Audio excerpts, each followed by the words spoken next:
Assalamualaikum warahmatullahi wabarakatuh. Nama saya Muhammad Zuhli, NIM I 2018-2293. Saya dari kelompok 9 akan mempresentasikan mengenai posisi hutang luar negeri Indonesia.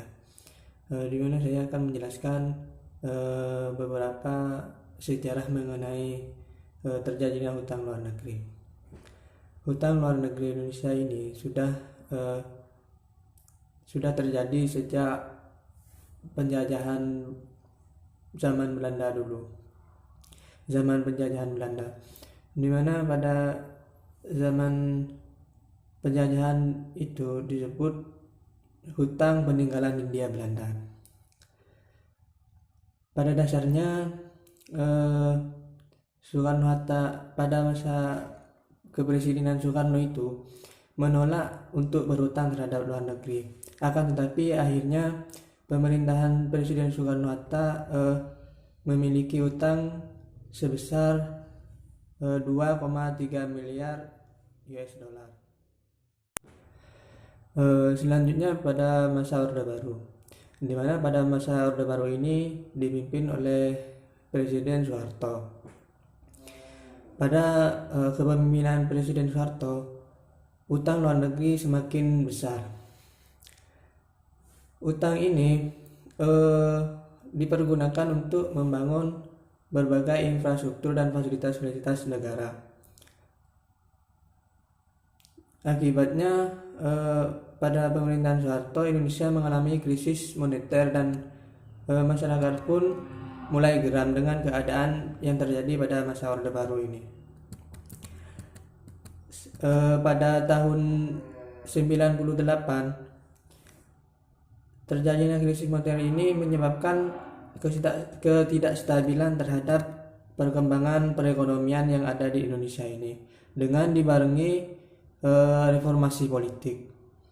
Pada tahun 98 ini utang pemerintah berporsi cukup besar dan membahayakan pada perkembangan perekonomian Indonesia.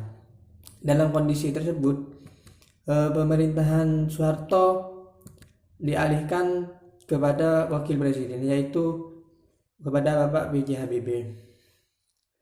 Selanjutnya, utang luar negeri Indonesia semakin menurun pada pemerintahan Gus Dur.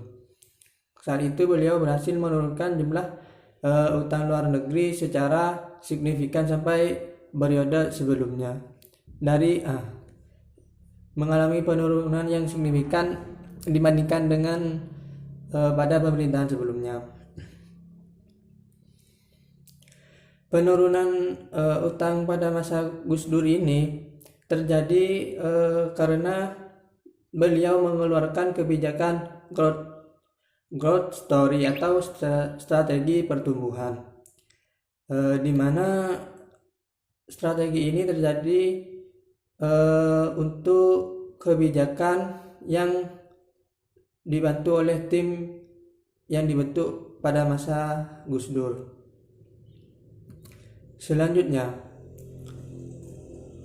pada masa pemerintahan Megawati Soekarno Putri, posisi utang Indonesia ini, rasio utang terhadap Indonesia mengalami penurunan juga.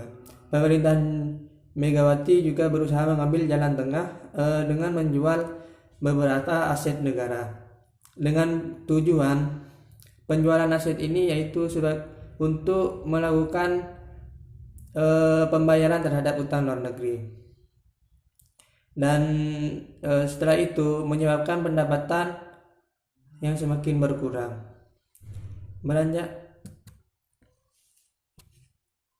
Beranjak dari masa pemerintahan Megawati, selanjutnya pada masa pemerintahan Susilo Bambang Yudhoyono, di mana pada masa pemerintahan ini terjadi hutang yang sangat besar terjadi kembali. Pada masa utang pada masa SBY ini terjadi diakibatkan dengan subsidi berbagai harga sembako dan BBM, serta selanjutnya yaitu pemerintahan Jokowi. di mana pemerintahan Jokowi juga menambah tingginya utang luar negeri Indonesia, yaitu sebagai guna pembangunan infrastruktur di Indonesia. Pada tahun 2014, awal mula pemerintahan Jokowi ini, porsi anggaran infrastruktur hanya sebesar 9,5% dari total belanja negara. Terus menonjak pada 2017, total anggaran infrastruktur mencapai sekitar 388,30 triliun. Sekian dari saya sekilas dari pembahasan mengenai sejarah utang luar negeri. Mohon maaf bila ada kesalahan atau kekurangan. Wassalamualaikum warahmatullahi wabarakatuh.